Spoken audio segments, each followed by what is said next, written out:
Okay, it's time to commit. 2024 is the year for prioritizing yourself. Begin your new smile journey with Byte, and you could start seeing results in just 2 to 3 weeks. Just order your at-home impression kit today for only $14.95 at Byte.com. Byte clear liners are doctor-directed and delivered to your door. Treatment costs thousands less than braces, plus they offer financing options, accept eligible insurance, and you could pay with your HSA, FSA. Get 80% off your impression kit when you use code WONDERY at Byte.com. That's BYTE.com. Start your confidence journey today with Byte. Acast powers the world's best podcasts. Here's a show that we recommend. What is The Briefing Room? It's a behind-the-scenes look at how the criminal justice system works and the lives of the people within that system. If you love true crime, well, these are the real people who do the job every day of making sure justice is served. Hi, I'm Detective Dave. I'm Detective Dan. Together we have decades of experience in local law enforcement, a profession that we think is often misunderstood.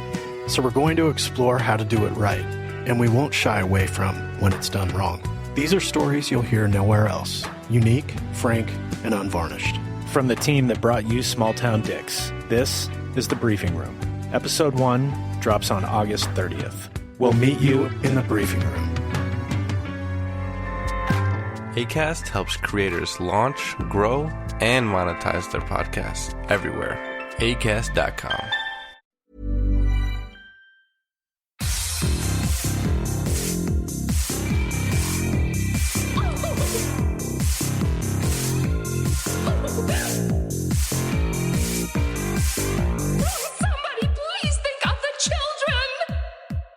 And welcome back to Scarred for Life, the podcast where we open up old wounds by looking back at the films that scared us as kids. I'm Terry. And I'm Mary Beth. In each episode, our special guest brings with them a movie that traumatized them as a child. This week, our guest is Cecil Baldwin. He is a voice actor who is best known for the dulcet tones of Cecil Palmer in Welcome to Night Vale, as well as Tad Strange in Gravity Falls, and the narrator of this year's Nightmare on Elm Street 2 documentary, Scream Queen, My Nightmare on Elm Street. He is also co-host of the horror podcast, Random Number Generator Horror Podcast number 9. Welcome to the show, Cecil! Hi. I'm so glad to be here. I love that title of your horror podcast, by the way. Very good. It's very Yeah, good. we're a little bit bonkers over there at Random Horror 9. I love it. But before we do get to your creative stuff, one of the questions we always like to start with is, how did you get introduced to horror? Oh, gosh. Well, I grew up in a household where my dad loved one genre only. And it was sci-fi. Oh, okay. Like my dad was a super duper sci-fi nerd. As in, like, we had a whole room in our house dedicated only to his classic sci-fi novels. Oh, wow. And, oh my God. And, I mean, it was an entire room. Like, and there was nothing else in that room except like my grandmother's piano and like shelves upon shelves upon shelves of like classic Robert Heinlein. I was going to ask what books. Oh my God! Like, you know, How Spacesuit Will Travel, and oh God, what was the Jesus allegory one? It's so classic. It's like not even. Oh God, I can't remember. It's not Dune, is it? Dune's not a Jesus allegory. No. Is it? It's you know it's about the guy who has sometime in the future, and he's sort of like this peaceful Jesus allegorical character that of course everybody tries to kill because he's just he spreads a message of peace and love. This is gonna bug. Gotta kill that. It's gonna bug the crap out of me until I remember this. Stranger in a Strange Land. Stranger in a Strange Land. So I grew my dad had the schematics for the USS Enterprise. Oh wow! Oh my God! He had like all this crazy stuff, and I guess he wasn't into horror, but like there was that bleed over in that I grew up, from like ages 4, 5, 6, like not reading these books, but just being fascinated by the covers for them. Yeah. Because this is that classic 1960s sci-fi where like it was all hand-drawn art. Yeah. A lot of like Conan the Barbarian kind of stuff. And I think that was what started me down my sort of scary sci-fi horror adventure.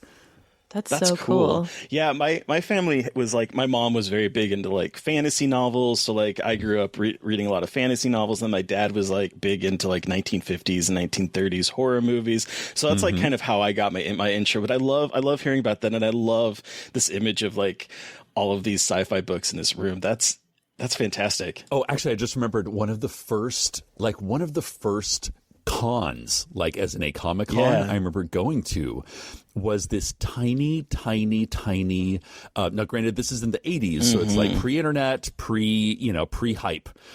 We went to literally, it was an abandoned Sizzler's steakhouse that was hosting a Doctor Who con. Oh my god! Oh my god! Not even like the new Doctor Who, like the original, the OGs. No, that was not even a twinkle in the eye. But it was. And it was literally, it wasn't even a Comic-Con. It was just a chance for fans to see the original Daleks and like all that sort of stuff.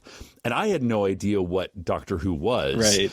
Because, there was no way to watch it unless you had like an old VHS copy that you had copied off of, I guess PBS, because PBS was the only way you could get to see anything on BBC.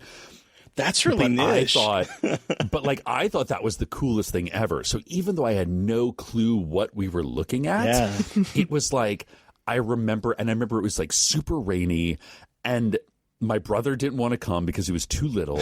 And it was just me and my dad going to look at these crazy sci-fi monsters that were all from the original Doctor Who series. That's amazing. That is so amazing. Rad. That's so cool. Or nerdy and terrible and weird. I love it because my parents were not like, I am like not the black sheep, but almost the black sheep of my family, because no one's really that nerdy, and I am like obsessed with fantasy and sci-fi and horror movies. So it's like, I love hearing when people grew up with like rooms full of sci-fi books and parents who loved fantasy. Did your dad play D&D? I don't think so. Okay. No. Like, I remember, he's an electrical engineer, and I think it was much more like he was really into like the aspect of sci-fi that sort of Gene Roddenberry of like we can anticipate the future and like look at all the stuff that was theoretical in the 60s that is now came to pass in the 80s and 90s sort of thing. Oh, that's really awesome. Yeah. Cool. Nerd. I love it though. Me too. So you started out with like the sci-fi, and then you kind of went into horror. Do you remember your first horror movie or your first horror experience? Oh gosh. Well, in thinking about this show, I was running down the list. I remember being absolutely terrified of the movie Gremlins. Oh yeah. Which is surprising because Gremlins is not that scary a movie, but I think just what it is, it had less to do with like horror and more to do with suspense when I was that age. I think it was anything that sort of had that like drawn out suspenseful silence just wrecked me as a child. Yeah. Like it just made me cry, and my mom had to, like, I remember I was taking gymnastics, and we were doing a lock-in at the gymnastics studio or whatever. And we were going to watch a movie, and because, lock-ins, that was what you did back in the day. Yeah. Pre-internet. And they had gotten the movie Gremlins. And I remember my mom was like, oh, Cecil can't watch this movie. He'll flip the fuck out. I hope she said it just like that too. She might have. No, she didn't. No, she totally did. She's a very proper woman. But I remember like the rest of the students were all watching Gremlins, and I was like kind of just outside the room. Like kind of like peeking my nose up through the window just to like, and I would kind of, wait for the scary parts to pass, and then I would come back in, sort of thing. Oh, I love that. So I know. So Gremlins was one, and then a little bit later, I think maybe when I was like 10 or 11, maybe even like 10 or 12, I remember I had a like a slumber party with a bunch of friends, and I was like, hey mom, what's the scariest movie you can think of?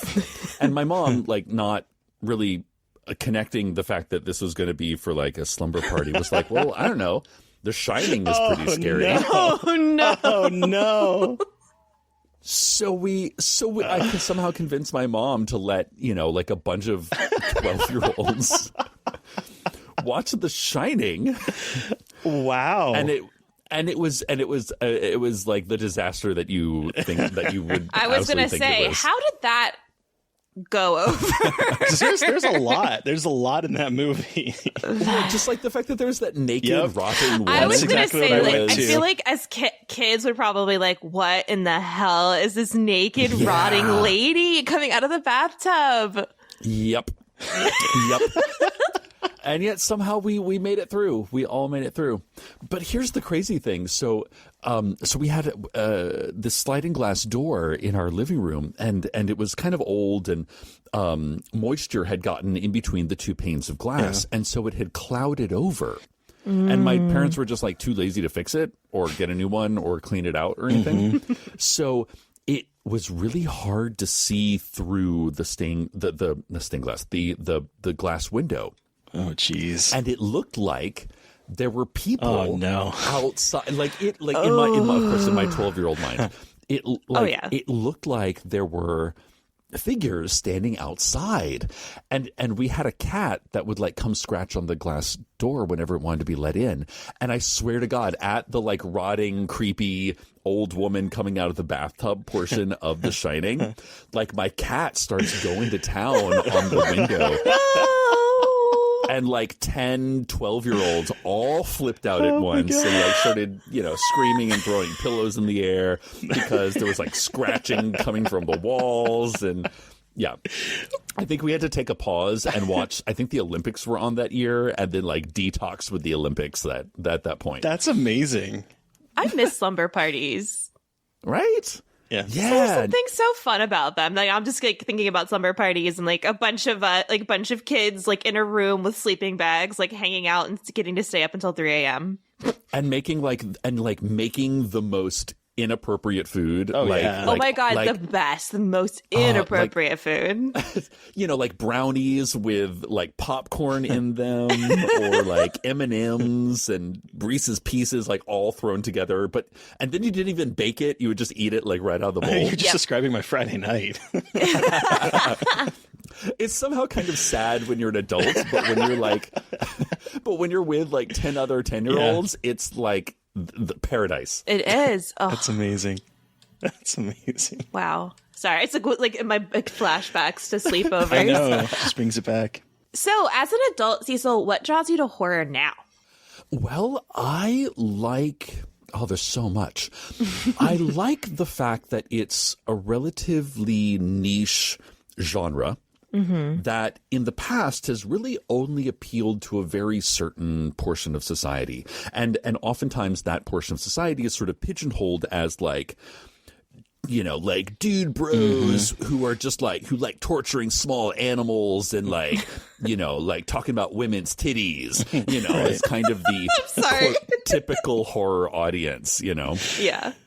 But I think in the last decade or so, people of all different kinds have kind of discovered this genre and have realized that you can actually say a lot more about the world you live in when it's couched in a metaphor, i.e. a monster or a scare or something that is other.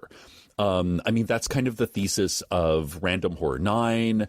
In a lot of ways, it's the thesis of Welcome to Night Vale. Yeah. In that, you can talk about political issues, you can talk about social issues, you can talk about personal issues when in the sort of narrative of a ghost or a vampire or a demon.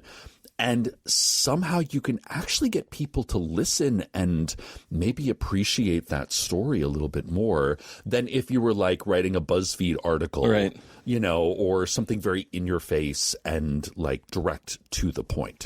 Yeah, it's one of those things where you can always add it to something. That's what I really like about it, because you can take a straight drama and you can add a veneer of horror to it, or you can take a comedy and add it to it, and it allows you to do things that a straight drama wouldn't let you do. Oh, absolutely. And also, if you go back and for me, I am a horror film guy. Like, I don't read horror. Okay. I don't know why. It just never, like, I've had read, I think when I was younger, I read my share of Stephen King and I read my fair share of Lovecraft, but it kind of stopped there, you know? Like, I was just never a big horror fiction guy. Yeah. But I love the visual element. I think it's really, really important. And also, I like finding older films that maybe use horror or horrific elements or fantastical elements to tell what otherwise would be a completely normal drama story. The one that's coming to mind right now is Rashomon, which is, you know, kind of considered one of the greatest films of all time. You know, Kurosawa it's like one of his first films. And there's an exorcism. There's a demon in that film. And there's like a ghost that comes back from the grave to tell her story. And what's fascinating is that in this completely normal, quote, normal drama, there is an element of fantasy. And I think in a lot of cultures other than the United States, or maybe even in Europe to some extent, like this element of fantasy, of phantasmagorical, is a little more integrated into their kind of worlds, into their like understanding of the world. And I think it's just in the United States, because we're so Hollywood centered, it's like everything has to be put in its place. Like a horror has to be a horror, a drama has to be a drama, a comedy has to be a comedy. And there's not much room for a horror comedy romance or something like that. Yeah. When I took a class in my grad program about French film in general in the 1930s, and I want to take a focus on horror, obviously. And like you said, there is a lot of horrific aspects of these movies, and even if they aren't considered horror, they still borrow those aspects a lot of the time. And mostly it's not, you know, it's not necessarily like vampires, but humans as monsters. Sure. And absolutely. so it's true. And, you know, reading a lot about the Hollywood system and how a lot of like you said, kind of reduced things to like a very like strict system, and how, you know, horror kind of took its own little corner, at least for a while. Like when are we going to see like a Western horror film? You know, like there's a couple good ones. Like the only one I can think of is Ravenous. Ravenous is good. Bone Tomahawk. Ooh, I don't know that one. It's gory. Okay, but it's I can handle gore. It's really good. I really enjoy it. It's like a little bit of a slow burn in terms of horror, but it's really fascinating. And then Nice. I haven't seen this one, but The Pale Door is another Western horror movie. Ooh, I don't know that one at all. And then It The just Wind. came out this year. Oh, okay. Yeah, And The then Wind. The Wind. It's not like a Western in the traditional sense of like men on cowboys riding around. It's more the perspective of women who are left alone on the prairie when their husbands go away. Oh, come it's on. so Yes. good. It's really a beautiful film. I would give What's that one called? The Wind. Okay, I'll definitely look that up. Very It's really good. good.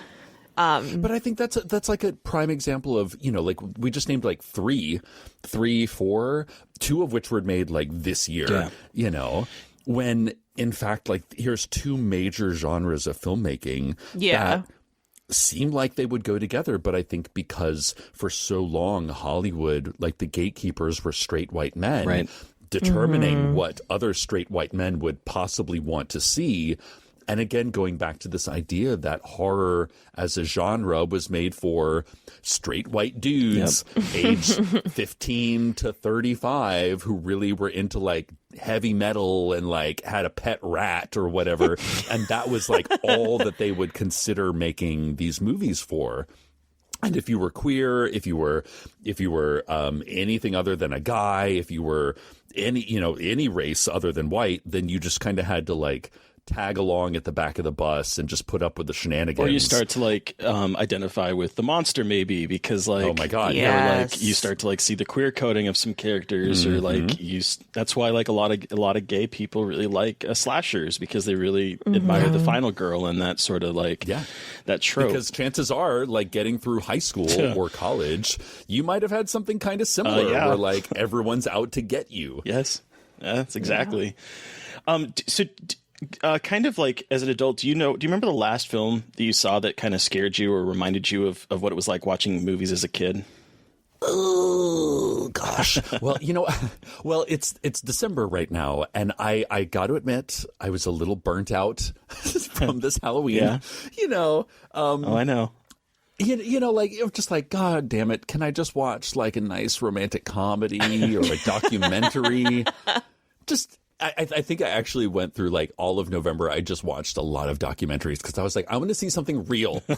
I want to see real things about real stuff that have actually happened in this world. Nothing's coming to mind right now that's like totally kind of like made me sort of shiver. But if I think of one, I'll let you know. Cool. So kind of turning into the creative stuff, I know that you've probably been asked this a million times, but how did you get involved with Welcome to Night Vale? And for the like 2% of the population that hasn't heard of it, what is it about?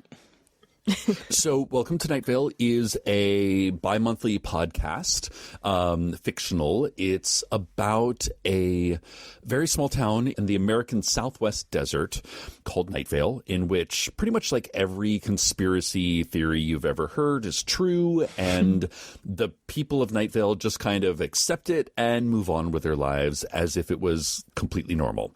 And the podcast kind of centers around my character, whose name is Cecil Palmer. And he's the host of the Small Town Community Radio Show. And he reports on the local news and the weather the local high school sports teams and, just all the sort of normal stuff that would happen in a small American town, except it involves like portals to other dimensions, and there's a tiny civilization that lives under the bowling alley that's trying to kill everybody, and the that's not the normal. Town next, it's normal for Night Vale, but all the while offering like a discount coupon for the bowling alley, but it's again, it goes back to this idea of kind of lampooning American society and the sort of weirdness that lies just underneath it. My character, Cecil, he's very chipper. He's a Hufflepuff. Oh, he's yeah. definitely he's definitely a very positive kind of guy because, well, he's lived in this world in which literally everything is trying to kill you. But we're coming up on like episode 200 of Night Vale here pretty soon. It's bonkers. I know. Gosh. Wild. Which is so crazy. It started, I want to say 8 years ago when I was involved with a theater company here in New York City called the New York Neo-Futurists. Ooh, I love that name. Yeah, the Neo-Futurists are amazing. It started in Chicago in the 80s as sort of a reaction to like all the sketch comedy that was happening. Like this is back in the glory days of like SNL and Second City, like that sort of thing. Second City and the Canadian version. I'll remember it later. But anyway, so this guy in Chicago was like, well, what if you had short format live theater that wasn't necessarily funny? And so he kind of came up with this idea of getting an ensemble of people together. And there's only 3 rules. And it's you are who you are where you are, and you're doing what you're doing. And so it was a series of short plays. Like they presented 30 plays in 60 minutes. Wow. And they would literally like hang numbers 1 through 30 across the stage. And they would set a clock for 60 minutes. And at go, they would try to do all 30 plays. Wow. And the audience would, at the end of each play, they would yell out the number of the play they want to see next. So it's never in the same order. It's always random. And then And it happened every single week. Wow. So, that was in the 80s when kind of Greg Allen started it. Now, fast forward to, about like 10 years ago, I was in New York doing the New York version. And you're a writer, you're a performer, you're a director. And it allowed me to write about the world as I saw it. So I wrote a lot about being gay. I wrote a lot about the politics of the time. I wrote a lot about the ultra gentrification of the East Village and, just stuff that like I saw happening around me. And sometimes it was funny and sometimes it was serious and sometimes it was just weird, right. Just like weird and abstract. But Jeffrey Craner was one of the company members at the time. Okay. Meg Bashwiner was one of the company members at the time. And this guy, Joseph Fink, was sort of like an extended family. Like he worked in the box office and he took workshops and stuff like that. Well, I wrote a play in which I think it was called If You Can't Sell It, Give It Away, in which I just got up and just bitched and moaned about the fact that ever since I was young, people, like strangers, have always told me that I have like a smooth radio announcer voice. And, to the point where like literally like waitresses in truck stop diners are like, darling, I would listen to you read anything. And I'm like, okay, that's kind of weird, but Thank you. Cool. Thank you. Yeah. And so I was like, and I moved to New York City because literally every one of my acting teachers was like, you should go to New York and you should make $1 million doing radio. And here I am in New York and nobody wants to cast me in anything. Oh. So I had someone, so I asked any of the audience members if they thought my voice was sexy. And if somebody raised their hand, I would record their outgoing voicemail message for them after the show. That is so amazing. That is so amazing. It was like interactive theater and, all that sort of shit. Well, Joseph Fink saw that play that I did, and he was like, hey, I love podcasts, but there's literally no fiction podcasts. Like, this is like almost 10 years ago. And, right. All the fiction podcasts that were out there were kind of lampooning the sort of like 1940s, old time radio show. And, some of them were really good and some of them were not so good. And, but there was nothing kind of like just writing fiction, like an ongoing fictional kind of like episodic narrative. And because Joseph loved podcasting so much, he wanted to kind of fill that niche. And he's like, I have an idea for the show, and it really needs like a kind of like radio NPR style radio voice. And would you be interested in doing it? So I was like, duh, of course I would. Like we met at a coffee shop and he kind of explained the whole thing to me. And he like literally had a microphone wrapped in a T-shirt that he loaned to me that I like took and like recorded the first couple of episodes with until I could afford to get my own microphone. And we just sort of did it for like a year and a half or 2 years. And then one summer, like all of Tumblr discovered us all at once. And Oh, Tumblr. Oh, Tumblr. I mean, it was Tumblr. like, man, it was like us and the Super Hulaks, like Yes. as far as the eye could see. That's how I found Welcome to Night Vale was Tumblr, and like the fan art and like the it was actually pretty cool because that's how I found it. Yeah, but I mean, boy, it's how I found it as well. Like I had been fired from my job.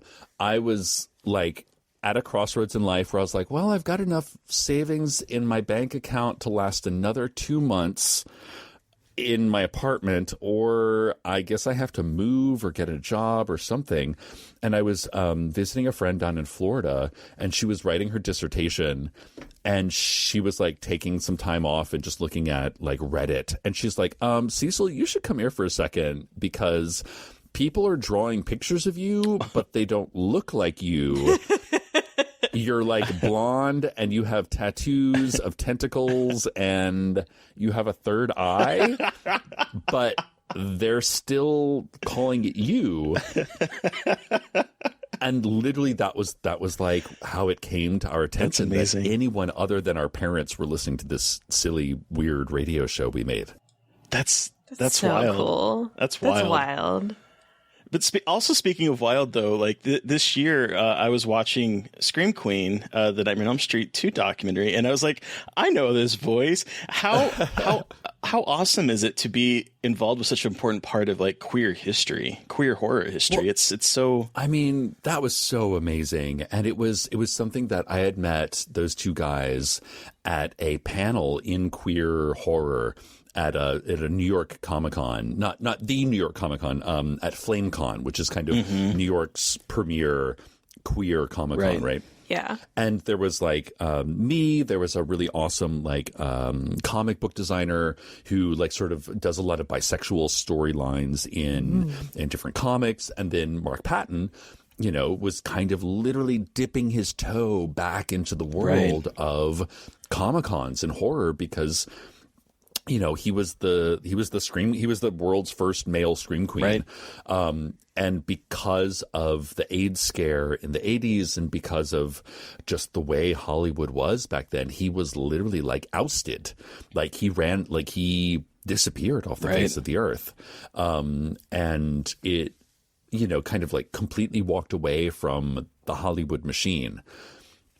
And this was his first attempt to kind of get back in and realize that these genres, such as comic books and horror and sci-fi and things like that, had now expanded.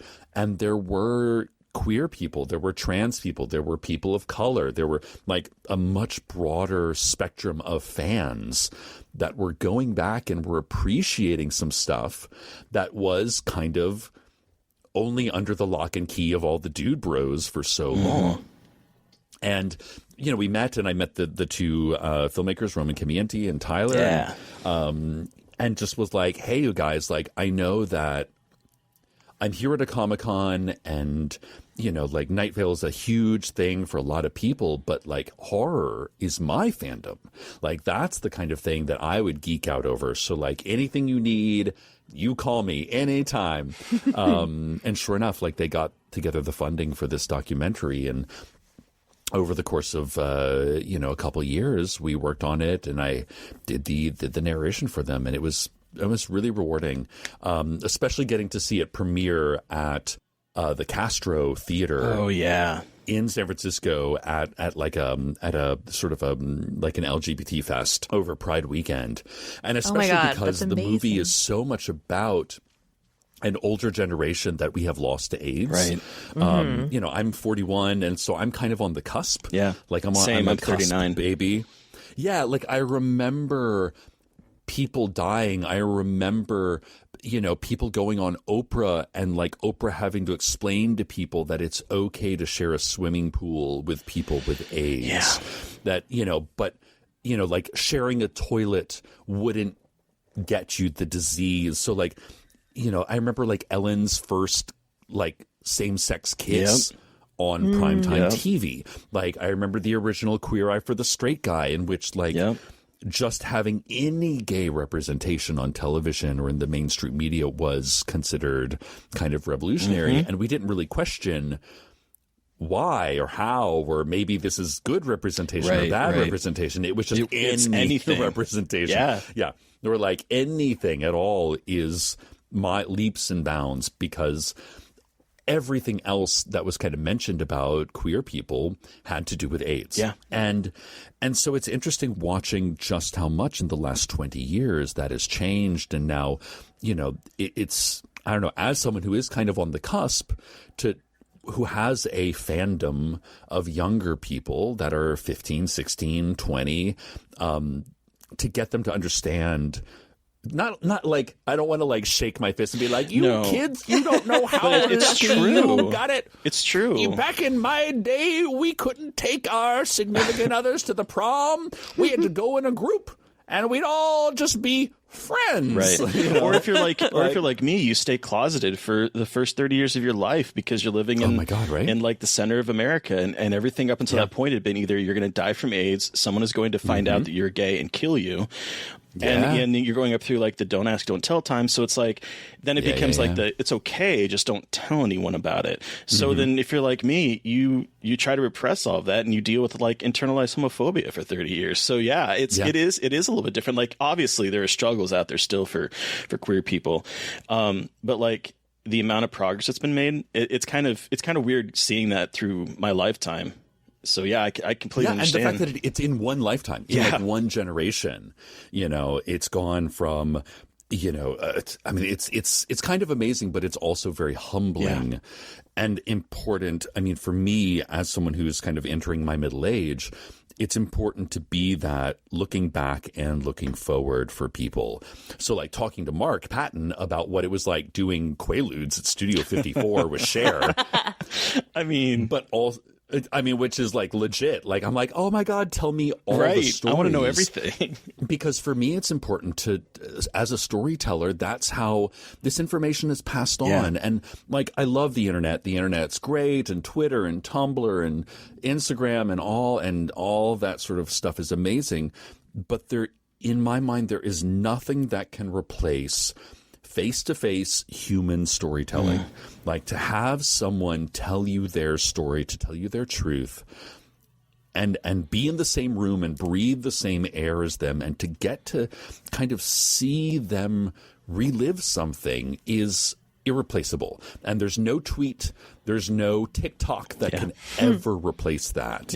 And I think those are the things that, as we get older and as we start to lose the older generation, it's up to us sort of middle-aged people to kind of listen and remember and just tell those stories as often as possible and be like, listen, this happened before I was around, but someone told it to me, and now I'm telling it to you, so that way you can take it and move forward once I'm gone.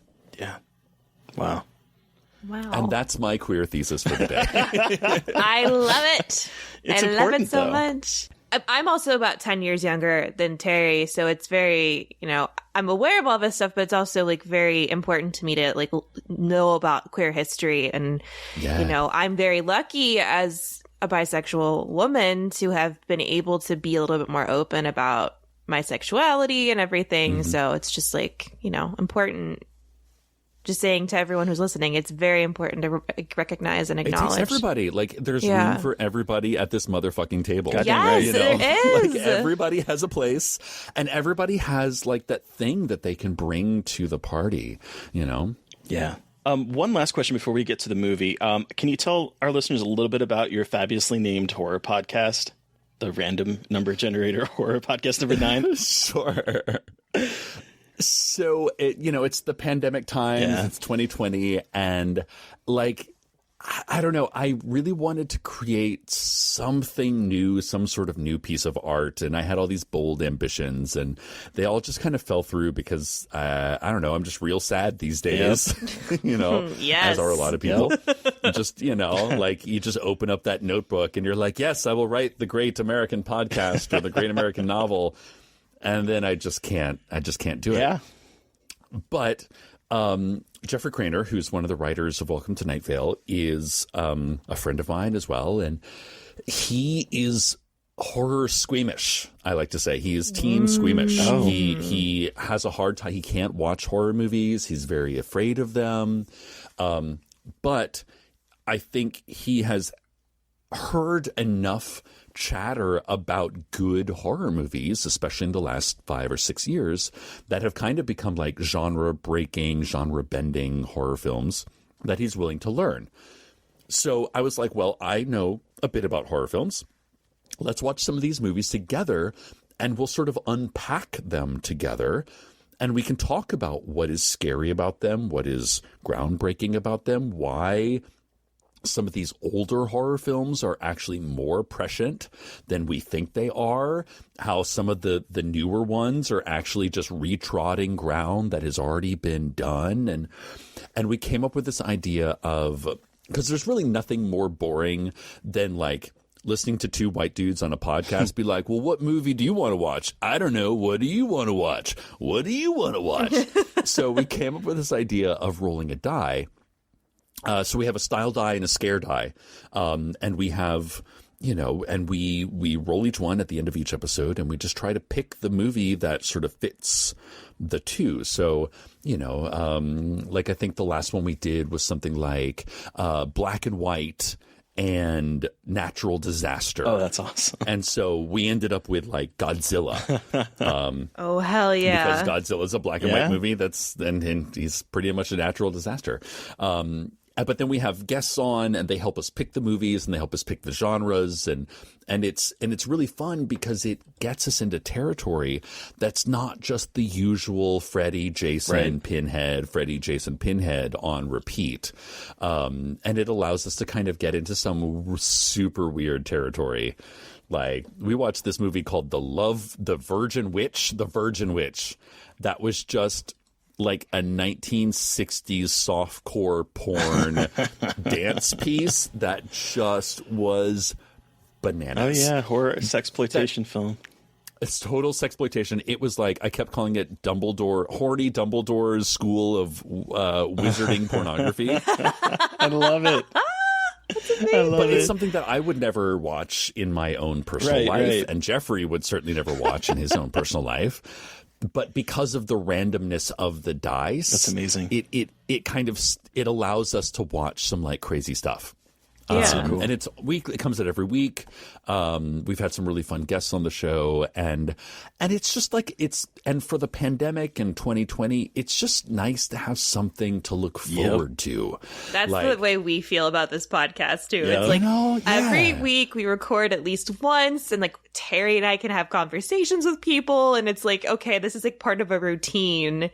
And it feels normal. In a way. Yeah, it feels normal, and you get to talk to people, like actually talk to people. Yeah. And you don't really have to put on clothes, but also like it gives you a reason to get out of bed. Yeah. I showered for this. I showered for this recording. Yes. Nice. There was no need to, but I was like, I'm going to shower. I'm going to look presentable for this audio podcast. Yes.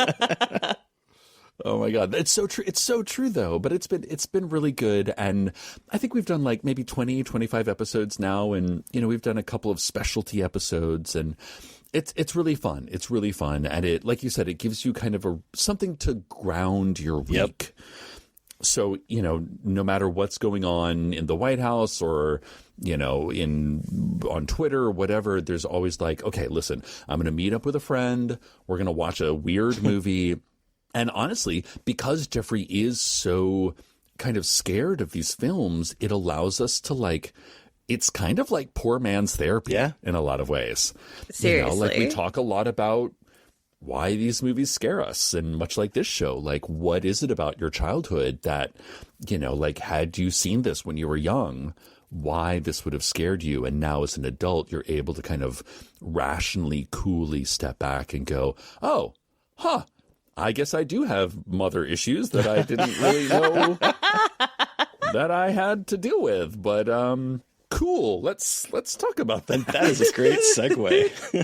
That is a great segue. So, Cecil, what movie did you bring with you today? So I brought with me the dark Disney classic, Something Wicked This Way Comes. So Something Wicked This Way Comes is a film about a small American town where a diabolical circus and its demonic proprietor prey on the townsfolk, granting their wishes, but with a price. Bum, bum, bum. Bum, bum, bum. So, Cecil, how old were you when you saw this movie? What about it scared you? Give us your horror story. We want to hear it all. Gosh, I must have been about the same age as the kids in this film. Okay. 8 or 9, maybe? I was really having a hard time figuring out how old they were supposed to be. I know preteen, but that was about the extent. Yeah. Oh, definitely pre-adolescent. Yeah. But I mean, this was during the Wonderful World of Disney kind of era. Right. Where whatever was Sunday night, I think, every Sunday night, because this is back when there were only 3 channels on TV. Yep.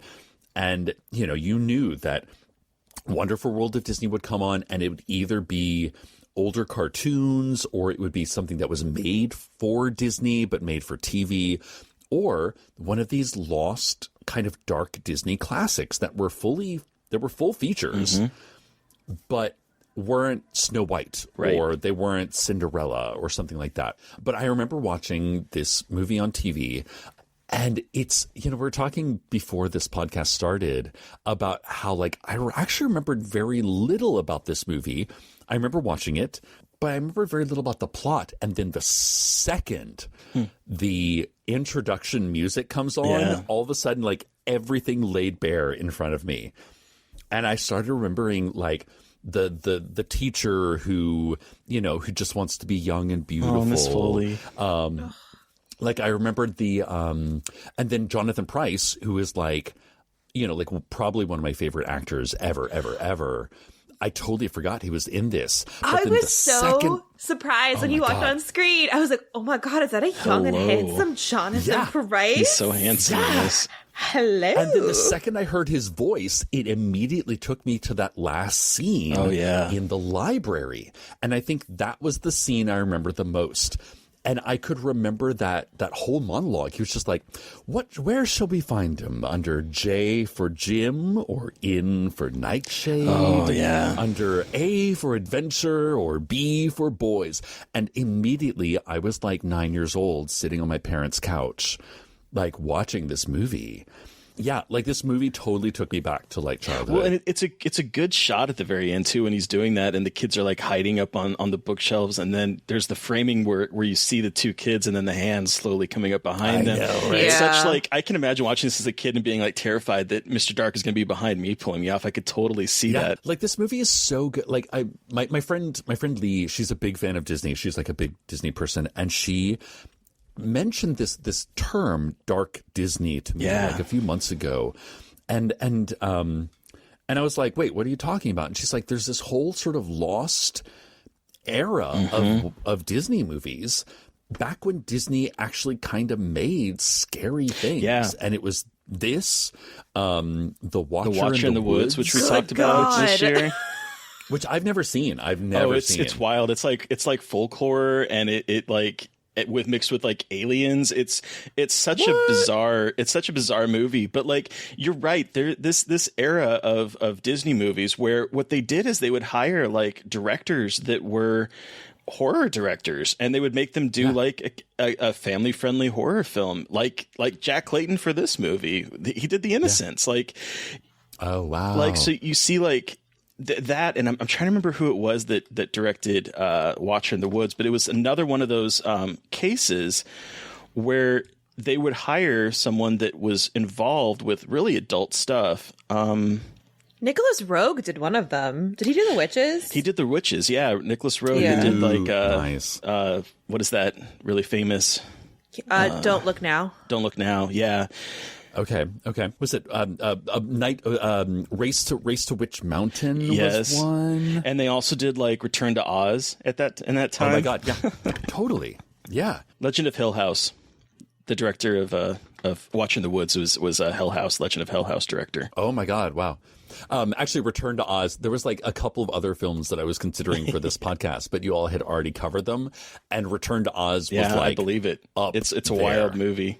But I'm really glad I got to, like, I kind of dug a little bit deeper and kind of remembered this one, because it's so funny watching it now, how much our sort of understanding of classic Americana really hasn't changed that much in all these years. Like, in this sort of Ray Bradbury, like, again, going back to the introduction, like this was a book that would have been on my dad's bookshelf, like, sort of classic, quintessential sci-fi horror, kind of like what our parents' generation grew up with. And here's a film that, if there's no blood, there's no gore, there's very few jump scares as we understand them. And yet the scariest thing about it is, like, the fact that you are trapped in your own reality and are willing to trade your soul to get out of it. But I have, I was watching this movie last night. I immediately wrote down, "How very dare you, sir?" Because I realized there's no way that you could know this, Cecil. But I do have a bone to pick with you: the spider scene. What? Oh, it's yeah, fucking that terrifying, so and I have scary. arachnophobia, like severe arachnophobia. And the movie Arachnophobia is actually why this is kind of partly why this podcast came to be in the first place. I am terrified of them, and the scene where they are crawling through the poor boy's rooms, and not only that, but Will is in bed, and the sheets are fucking moving like it's in the fucking Grudge movie. But no, when he throws it up, it's not some scary Japanese girl. It's like hiding under the sheets. It is fucking tarantulas, and I'm like, no. Yeah. Terry texted me and said, "Absolutely fuck this movie." And I was like, I said, "Oh my God, really?" He said, "You'll be fine." I said, "Oh, is it spiders?" And it's for me, it was the portion of that scene in which he opens the door, and then you realize it's not just in his bedroom, but it's like the whole house. Yes. That and that was another one that, like, I remember watching that as a kid and being so scared at that. I don't know why, because spiders don't really get to me that badly. I think it was the fact that, like, if you think, like, you think something is contained, like, oh, here I am in my bedroom. There's a spider on my bed. Okay, there's a few spiders on my bed. And then, like, the panning back to realize that, like, your whole house is infested. That's when you just, like, start throwing gasoline and run. matches. I'm telling you. Just, it's gone. Yeah, just burn it all down. Just burn it all down. Yeah, that was well, and I scary. really liked the opening of very close to the opening when the carnival arrives and they're like walking through. I guess it's the Dust Witch's tent or her part of the caravan, and she's standing in the corner. Is like, oh, that's kind of creepy because like they don't see her. And then there's a spider, and I'm like, no, god damn it, there's gonna be spiders in this movie. I know it. So like from the beginning, I was prepared, but I was not prepared for what would happen. So, spiders aside, I would like to talk about what scared me, which was not like the obvious stuff, but was this theme of intergenerational trauma and the dad being so depressed about getting old.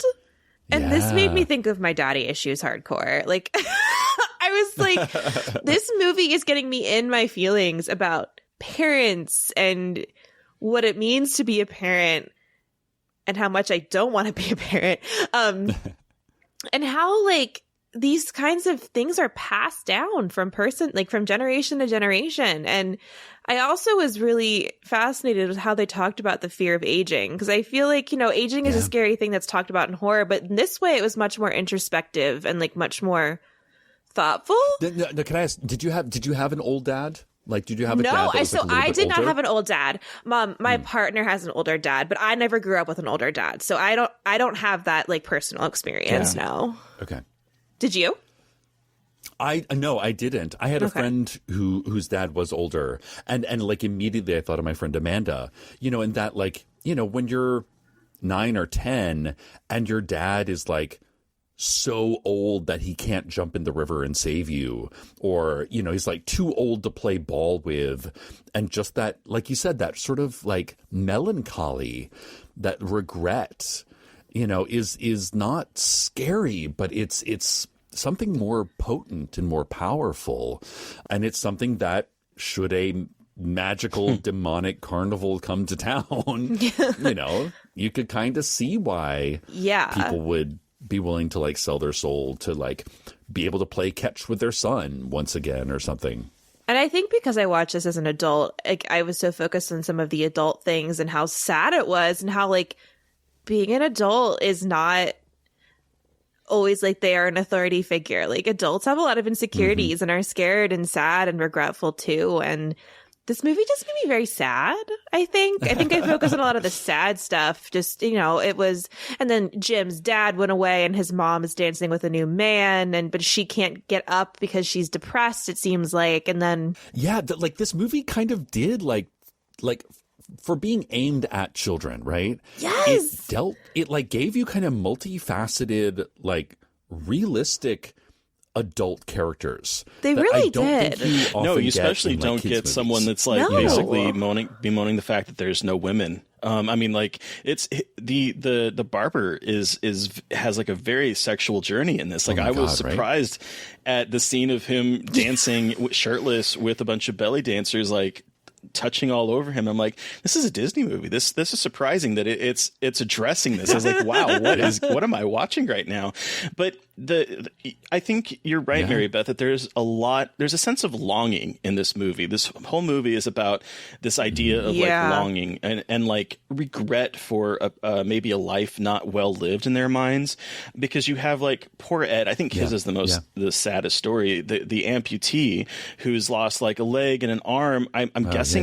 I don't know if it's specified, but I'm guessing from the war. Yeah. And so you have him like longing for that high school age where like he could throw a football and like, you know, he was like quote unquote manly. And like, so there's you have that, and you have the guy that I don't know what his name is, but the guy that wanted to win the lottery, you know. He's the cigar salesman, right? Which He's I like love the that cigar little salesman. hand thing that's always on fire. So, I know they use that all It the is a cool time. It's prop. such a what a cool prop. Just like you know? walk by, grab a cigar, and light it. I'm like, what the hell? but he is so like so attached to this idea of this one lottery is going to change his entire life, and it's that sort of like, and then again, like you mentioned, Mary Beth, with the father, where he's regretting the fact that like he couldn't fulfill what he thinks of is his paternal duties of saving his son and like playing football with him and all that kind of stuff. It's really a sad movie. Yeah, and there's those moments, especially when what is his fucking name? Will Holloway. Yes, I was right. Will is getting disciplined by his mom for sneaking out, and the dad just says, go up to bed. Like, it is very much looking at a man feeling emasculated, which if that's the right word. And it's fascinating to see that. Like, there's a lot of really interesting like dynamics about masculinity addressed in this children's It's a very masculine movie. film. Like, it's very yeah. fascinating. It's a very masculine film, and very much like looking at like insecurities of men. I don't know if toxic masculinity is the right way to put it, but like fear of not being like what a father is supposed to be, and like trying to live up to those expectations of what like a family man is supposed to be. And also, I think it's sorry, good. Oh no, and then I was thinking about like Will and Jim and how they talk about fathers and like how important what their fathers are. But anyway, what were you going to say, Cecil? I think a lot of it is what might grow into toxic masculinity over the course of the next 50 years. Yeah. You know, like you have, you know, with the exception of the school teacher, right? All of these men want one thing, and they're so fixated on that one thing. You know, one of them wants to be rich, one of them wants to be loved, one of them wants to be, you know, a better dad, or younger, or stronger, or, you know, like it's very single-minded in a way that men can be very single-minded, right, to their own detriment. So, you know, you're willing to give up, you know, your sight, right, in order to have beauty. You're willing to sort of disappear with a beautiful woman just as long as you get to be rich while you're doing it. And I think this sort of single-mindedness is what would lead us in the sort of 80s and 90s into that sort of toxic masculine mindset of, at any cost, I must be rich. At any cost, I must have the beautiful woman at any cost. And that's kind of where we find ourselves now in this like Me Too movement. And we're like, hey, buddy. There is a cost. hey, buddy. There is a cost, and you know what? There's maybe you shouldn't always get what you want just because you want it. Well, you know. And the other thing that that like we're kind of talking about as well is that, and it's something that made me kind of sad watching this film, is the sort of small town quiet desperation. And the thing is that like this is from all intents and purposes, it seems like a pretty fruitful town. I mean, they have like a bustling main street, you know, everything is. Whereas like I'm right now in a very rural part of Iowa recording this, where it's a town that back in like the early 2000s the factories closed and everything because of when we had the crisis, the financial crisis. Like everything left, and this town is dying.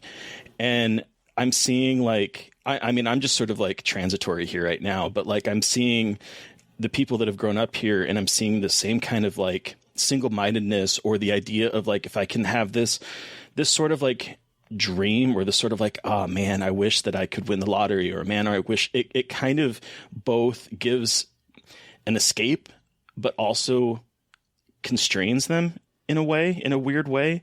And so watching this movie and seeing this very bustling town, whereas I can look down the street, we just had like the one retail shop in this place close like last year. It's it's oh wow. It's kind of it was kind of like depressing seeing this back in back from like the 80s as like a childhood movie, kind of dealing with some very real small town fears. I mean, and it's so funny how we're watching this in 2020 about an 80s film based on a book from, oh gosh, I should have done my homework and looked up when this book was, from the 60s. But also, right? That book was based on a screenplay that he wanted to have produced in the 50s. He wanted to have Gene Kelly direct it, and that didn't come through, so he turned it into a book. So yeah, it's like... And then that was probably based on sort of like a 1910, 1920s, kind of like back when America kind of was booming. Yeah. And I hate to use this terminology, but it kind of when, quote, America was great again. Like this time period is that sort of wistful. It's like what the sad old bastard Republicans kind of like look back on. They're like, remember between the wars when we had all the things and America was leading, and it's that fantasy time period in which America really was like having a boom. Like we were expanding. We were, there was money coming in. We were kind of proving our own against Europe. Like it's that sort of turn of the century America in which we were leading things, as opposed to, I don't know, just standing up and saying we were leading things when in fact we ain't doing jack shit, Yeah. But I also think that there is like this movie felt very nostalgic like when I was watching but there also is sort of like this undercurrent underneath it of it felt a little like maybe there was like a tiny bit of critique in here, and I don't know if I'm just scratching for something, but like it seemed like there was a little bit of a subtle critique of this society of like this kind of small town Americana, just based on like the longingness that we've all kind of been talking about. Yeah. No, I think you're definitely right. I mean, it's that idea of no matter how perfect your life is, you feel like there's always something more, everybody has their problems, and I think this idea of once you start looking behind closed doors at your neighbor, you might be kind of surprised at who your neighbor actually is. You've got runaway dads, you've got, marital problems, you've got questionable ethics, you've got, like all sorts of stuff that, like once you really kind of, I mean, David Lynch in Blue Velvet is kind of the quintessential, like be careful what you look for when you start poking around suburbia kind of films. You're like there's always going to be a gritty, dirty underbelly to the most white picket fences, and I think this movie, at a very in a very suggestive rather than representational way, it hints at a lot of that without being very explicit. But that's also kind of what makes it, I think, what you're saying, like kind of melancholy. Like it makes it more sad than scary. Because everybody's felt that. Everybody's felt like their life is slipping away. Everybody's felt like there's missed opportunities. I think they even say that in the movie. They're like, what? Like the scariest thing is not, looking back at your life and thinking and regretting what you did. It's regretting what you didn't do. is kind of the thesis of this movie. Yeah.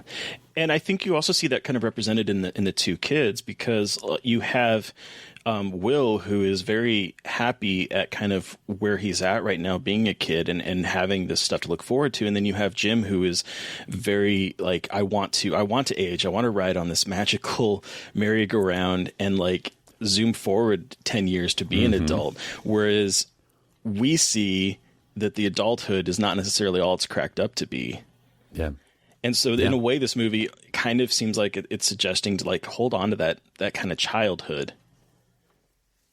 Oh, yeah. Yeah. Like, these are the days that you're going to look back on when your life is kind of shitty. And you're like, man, miss that. Remember that autumn when we just ran around the pumpkin patch and that was all we had to do? Wasn't that nice? Oh, that opening scene, it was like picking the pumpkins. And I was like, oh. I was getting like, I love pumpkin patches, and COVID. Well, I got to go to a pumpkin patch this year, but COVID has taken, maybe think about COVID taking things away. But then also, this is like on the other side of the spectrum. And it's a line that really stuck out to me because it was just so intense, was when Mr. Dark says, we butter our bread with your pain. And how this feels like very like, has like a Hellraiser vibe at that point, where he's talking about like, we feed off of your nightmares and we feed off of your pain, and like how much they love to like the pain of others. And it was just like really creepy. And that line just really stuck out to me And imagine this carnival waits until a town has so much kind of regret and pain bubbling underneath the surface, and then they're called to you. So it's like they were waiting, this autumn carnival that comes around once every 100 years or so. Like, they're waiting for the regret and the sadness to become so unbearable, and then they come in and they feast. Yeah. And the scary part about that is the fact that it's inevitable. It is inevitable that they will come around, and it's only a matter of time for stuff to get worse. Like, there's no escape. I don't know. There's something very kind of like, it's a fait accompli. Like it's just going to happen. Right. It's like you just gotta like, eventually enough people will feel like shit that the autumn carnival will come around and like just like level the playing field. Well, and I got that like immediately, that kind of that feeling when the train comes in at 3:00, which the father mentions, well, that's Soul's midnight. It's a time when a lot of such a great old line. people die. Like, he's talking about like the fact that that's like that kind of moment. And this is sort of that moment where all the older people, older generation of the town who have all that regret and are looking back, are willing to give up basically their life for this idea. And so like that line sort of hangs over the entirety of this film in a way. Yeah. Yeah. And I love that he actually said, like, he corrects himself. He's like, oh, it's 3 a.m. is when people die. When old people die. Exactly. And meaning not him, as in like, not like I'm your dad. I'm not dying, right. But I am, and what a, like, I mean, Jason Robards is just like plays this so well.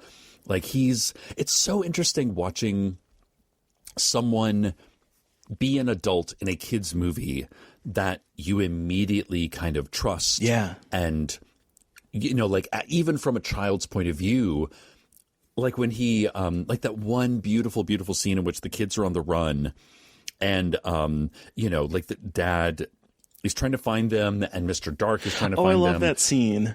And he actually sees them underneath the grate, and like he's kind of like literally standing on top of them, trying to like pretend like he doesn't know these kids to Mr. Dark. And like he, says, meet me at the library, and they have their like fingers intertwined. Oh, yes. Oh. Because he can't show that he can't give his son a hug because he knows that everybody in town is now like infected and is watching. And oh my God, like what great storytelling that is. And then later he says, I trust you guys.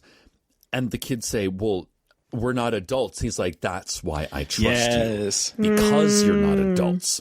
because you're kids, you have no reason to lie. And like, man, when you're 10 years old, to have an adult say that to you, whether it's in a fictional film or it's in real life, is like huge. To have an adult put so much trust in you that you're like, yeah, I saw the devil, and them go, yes, I believe you. Like right that away. To me is, it's so like, that is so huge. And I think that's one of the reasons why this film kind of hits that emotional note for me. You know, it's not all jump scares and blood and guts and horror, but it's something much deeper and much sadder that is kind of at the heart of this film. Yeah. You know, one of the things that I mean, we've it's sort of funny how we've been talking more about how this movie made us kind of sad watching it as adults. But one of the things that that really affected me that I was not prepared to be affected by was the sort of, I don't know if we can say that there's queer subtext in this, but I will say that I did see a lot of myself in Will Halloway, where, you know, one of the things that he's so afraid of is that his friend is going to ditch him, Jim, because he's constantly saying, "Don't ditch me." You know, you're trying to grow up. And I remember it brought me back to feeling when I was about their age, a little bit older maybe, but when you would spend all of your time like with your best, you know, your best male friends, and you would have this camaraderie that you feel like is never going to change, and then they start to see girls. Sure. And they start to like, then it's like that sort of like, wait, I thought we were like this kind of perfect unit together, and now you are going after this other foreign thing that I have absolutely no interest in, and you're going to leave me behind. And like, I remember trying to cling to those friendships as a kid, as a closeted queer kid who knew that he was different than the rest, but seeing all of his friends start to like pull away because there's girls. To want more. Right. They want more. Right. Yeah. And so like that like gave me like, I was like, oh, this is unlocking something. I'm in my feels watching this movie in the same way you're talking, Mary Beth, with like sort of like the father aspect of it. Yeah. It's wow, this movie's like really deep and intense. Like, probably didn't see it as a kid, but then you watch it as an adult and you're like, Jesus, Disney, like look into my soul and look at all of our insecurities as like grown-ups and what it means to get older. And also like kudos to this movie because it ages really well. Right? I defy you to find pretty much any childhood movie of the 80s that is not problematic, that doesn't have like a white guy playing an Indian guy looking at you, Short Circuit. Yes. You know, yes. The special effects are subtle and effective. Like when Mr. Dark is like tearing out the pages of the book of Jason Robards' life, he's like, how old do you want to be? 30? 31, 32, and it's like, it's back when Disney still incorporated animation into live action, but it's done in such a subtle way. It's enhances the film without detracting from it. Like the special effects are unbelievably good. Simple. Like nothing seems over the top or smashed in. You know, there's like, well, we've got to like have we've got to have like an animal sidekick to call cute, or, you know, like it doesn't, like they don't try to shoehorn anything in that's very quote unquote Disney. And it's so funny that it's these sort of dark Disney films are this kind of lost generation that most people don't know about or talking about. I don't know. Like, why has this movie not been remade like 3 times? You know, right? Exactly. I feel like this would be ripe for the picking for a remake. And like, I haven't heard a lot about these dark Disney films, and this podcast has been an opportunity for me to watch a lot of them. And I'm like, wait, why aren't these talked about more? Like, you hear them on the fringes when people, you know, talk about films that scarred them as kids, but just talk about them more as like these really kind of interesting texts that were bringing really adult themes to children. And I know like animated movies do that. Some animated movies do that now, but it's much more careful. And these movies are like, nah, we're just going to go right for it. And we're just going to punch you right in the feels. Yep. Exactly. Well, and it was a time when like when Disney again would hire, directors of More outside adult, directors, yeah. adult movies to like handle kids movies. So I think that there's sort of like, I would say that like the gloves are kind of off. It's not the kid friendly gloves. It's not like coddling you. It's family friendly in that there's, no real cursing and not a whole lot of, sexual situations or whatever. But like, other than that, it's dealing with like real traumatic stuff that is discussed in more adult films. And what kind of surprised me watching this was seeing the sort of like lasting influence that Ray Bradbury's had, because like, you could watch this and you see Stephen King like completely between like the way he writes about young people with like It. Like this gave me a lot of It, especially, Mary, Beth, you were talking about like the sort of like intergenerational things where like it's mentioned at one point that the circus had come at one point and that the Holloway's father or grandfather had fought them, so it was like, it's sort of like this kind of like it being kind of festering in this town and coming back every certain amount of times when things are bad. And then additionally, what jumped out at me was that this is basically like Needful Things. I don't know if you guys have ever. Oh, absolutely. But like this is Needful Things, like to a T. It's more of an adult version of this movie, but like it's obvious that what kind of legacy that Ray Bradbury has put on American writers. Oh, for sure. Yeah, it's that dark American dream. Yeah. It's be careful what you wish for. You just might get it. You never quite know what's going on behind your neighbor's curtains. But that's so American. It's so American. Like you can't imagine. I mean, maybe you can, but like you can't imagine this being redone in like Japan or Sweden, right? Or it's a very American story. Yeah, and it's all about want and desire, and what are you willing to trade at any cost? Yeah, and it has Pam Grier in it. Yeah, what the hell? Wait, what? Yeah, is that Pam Grier? Yeah, she's the Dust Witch. Dust Witch. No fucking way. I had the same reaction. I was like, I tweeted about this movie, and someone said Pam Grier needs to be in this more, and I'm like, wait, Pam Grier's in this movie? Pam Grier? And I looked and was like, oh shit. That's her. Well, and like when she first appeared, I like paused. I'm like, I have to look this up immediately. And it's Pam Grier, all right. Pam fucking Grier. What? Right? Because she's under so much like wispy, cobwebby sort of makeup. And also like that plot line, I gotta admit, that plot line was a little weird for me. I was like, wait, who is this person? Like, why is she in a coffin, but also that didn't make any sense to me. Where like they see the coffin, and then all of a sudden it's like a glass coffin, and she has this red wing. I'm like, I don't understand what is going on here.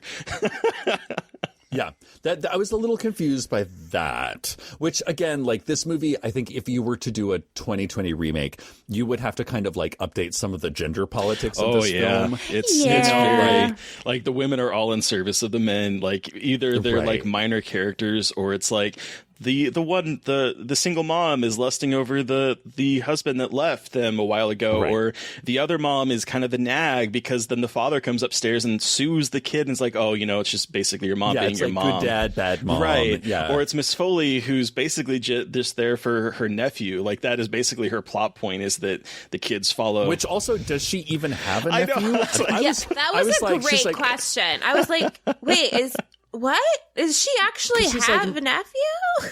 Because she says, my nephew's coming today. And I was like, oh, cool. And then, then Mr. Cougar gets turned into a kid. Creepy kid, by the way. A super creepy kid in like a fucking boat. Kids in bow ties are just like the worst. Never should ever be allowed out in public. Nope. But then she's like, meet my nephew. And I was like, wait, do you know that your nephew is like a 45-year-old carny? It's a 45-year-old man, and he has it out for you. Yeah, and then he sort of like throws a stone at her window and then just runs away. Runs away, and then we never hear from him again. And I'm like, is this kid just like wandering the street? Okay, whatever. We'll just let this go. No, and something that I was thinking about too with that was like, how are kids so good at being creepy actors? Like, I know. What direction do you give them to be like, be creepy? Like just stare straight ahead. It's fascinating how these kids are such good performers, and maybe it's direction, maybe it's lighting, but Jesus, that kid is terrifying.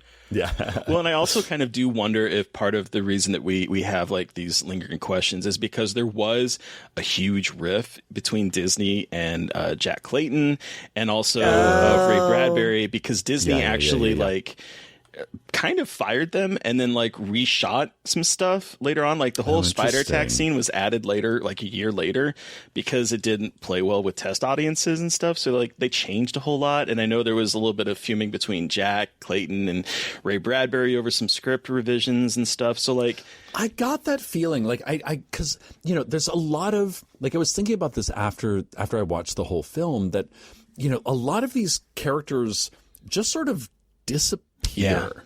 You know, like, you know, the barber is a good example. He wants to be loved by women, and then he has this sort of like orgiastic moment in which he is loved by women, and then the next thing you know, there's just a sign on his door that says like closed for illness.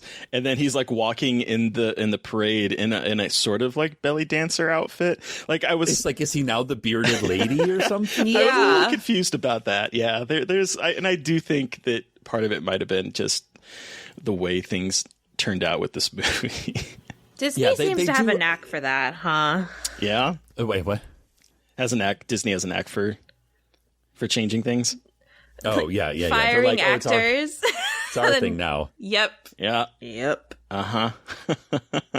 Yeah, there's a couple of like lost threads that, you know, granted, I can see why they made those decisions, because by that point we're so kind of wrapped up in like the story of the two kids and Mr. Dark, and it's now like that's where our focus should be. But there's a lot of like there's a lot of stuff on the outside that I was like, man, I just wish we'd gotten like a little more information, or a little more of like what happened to this person. You Have know? either of you read the book? No, I I just ordered it. I'm gonna, hopefully it'll get here soon. Yeah, I haven't read it either, and I was just kind of curious because I mean I know, you know, he wrote the screenplay, but like after hearing that kind of Disney sort of like tinkered with it, I kind of want to read the original now. Yeah, like I want to see how it holds up, and for lack of a better word, if it was Disney-fied, you know, like I wonder if there was more sex or violence or, you know, or less, essentially. Yeah. Wow. So, do we want to give this movie a rating out of 5? That sounds good. Sure. Cool. So, Terry, how many evil merry-go-rounds out of 5 do you give Something Wicked This Way Comes? You know, this is one of those movies where when I was watching it, I was like, okay, I think as a kid, I probably would have really liked it, but as an adult with like no attachment to it, I was sort of a little cold to it. But I'll be honest, after this conversation and talking through things, which tends to happen a whole lot in this podcast, I have a better appreciation for it. I think for me, I will probably give it 3.5 evil merry-go-rounds because of the sense of longing and the sadness that I felt in it really affected me in ways that I was not expecting this Disney kids movie to do for me. So I think that's where I'm kind of at right now. What about you, Mary Beth? I'm the same. I'm 3.5 evil merry-go-rounds out of 5, and especially after I liked it a lot after watching it. And this conversation, like you said, Terry, is often the case, really made me appreciate it more and made me really think more about how watching it as an adult rather than a kid, it was just so sad, but also really touching. And I appreciate that a lot in a kid's movie that doesn't really make. Hold on. A kid's movie that takes the audience seriously and doesn't try to dumb things down for kids. Yeah. I also think I'm getting a much deeper appreciation for these dark Disney movies, and I'm very curious about what else is out there that we could check out. So, Cecil, you have the final word. How many evil merry-go-rounds out of 5 do you give Something Wicked This Way Comes? I'm going to bump it up to a 4 out of 5. Okay. 4 out of 5 with a scarab lightning rod on the side. Yes, we never talked about Mr. Fury. Oh my God, we didn't even talk about that guy and being in the electric chair. Listen, anytime there's like a drunk tramp, like a kooky that just like babbles nonsense that is also kind of a truth soothsayer. I am totally down for that because I feel like that is my role in life is to be the like fucked Yes. up. Like I'm like in 20 years I'm gonna be like, you can't, and I told you that you're gonna die. Like that's gonna be You're me gonna be like someday. the guy in like cabin in the woods. It's like Oh the my God. soothsayer. I'm- Yeah. Yep. I love that. That's gonna be I me. love that journey for you. Thanks, thank you.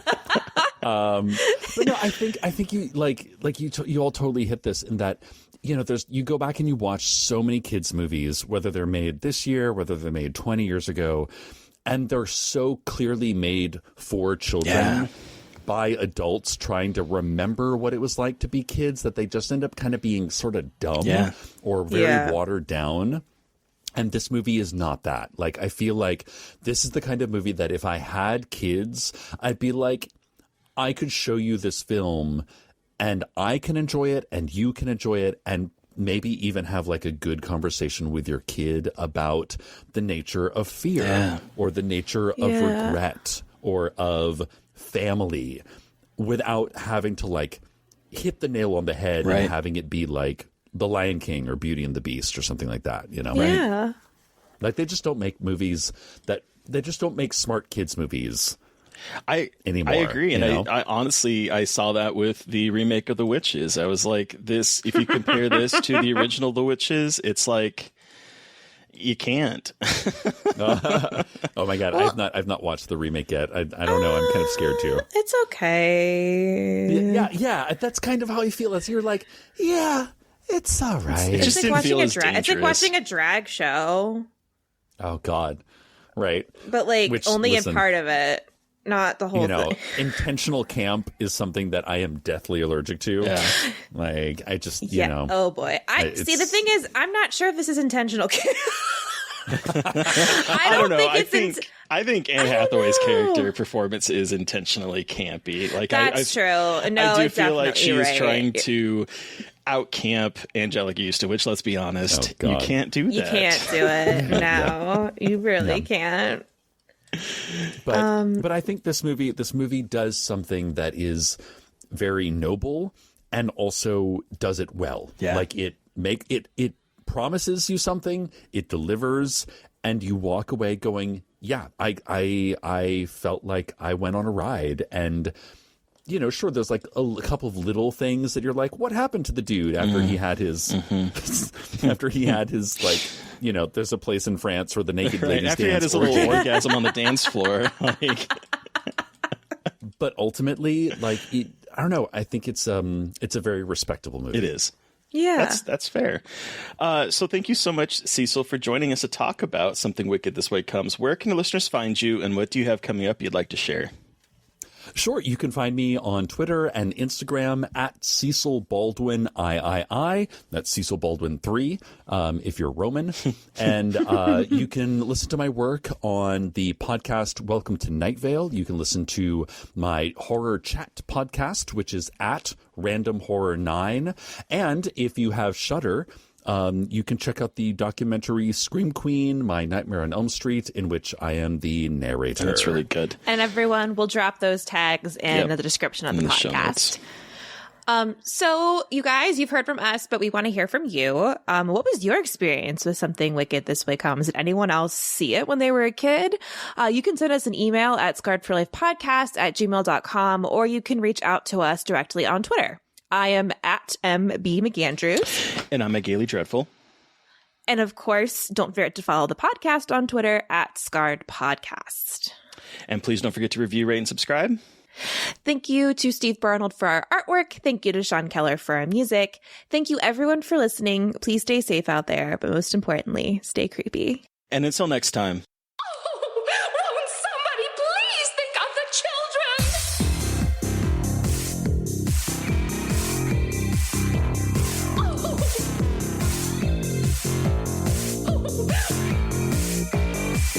Won't somebody please think of the children?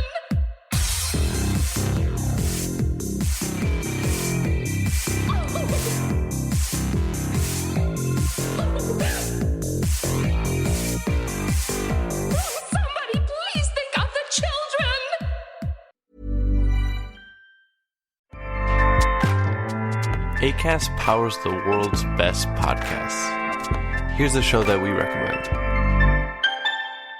What is the briefing room? It's a behind-the-scenes look at how the criminal justice system works and the lives of the people within that system. If you love true crime, well, these are the real people who do the job every day of making sure justice is served. Hi, I'm Detective Dave. I'm Detective Dan. Together, we have decades of experience in local law enforcement, a profession that we think is often misunderstood. So we're going to explore how to do it right, and we won't shy away from when it's done wrong. These are stories you'll hear nowhere else. Unique, frank, and unvarnished. From the team that brought you Small Town Dicks, this is The Briefing Room. Episode 1 drops on August 30th. We'll meet you in the briefing room. Acast helps creators launch, grow, and monetize their podcasts everywhere. Acast.com.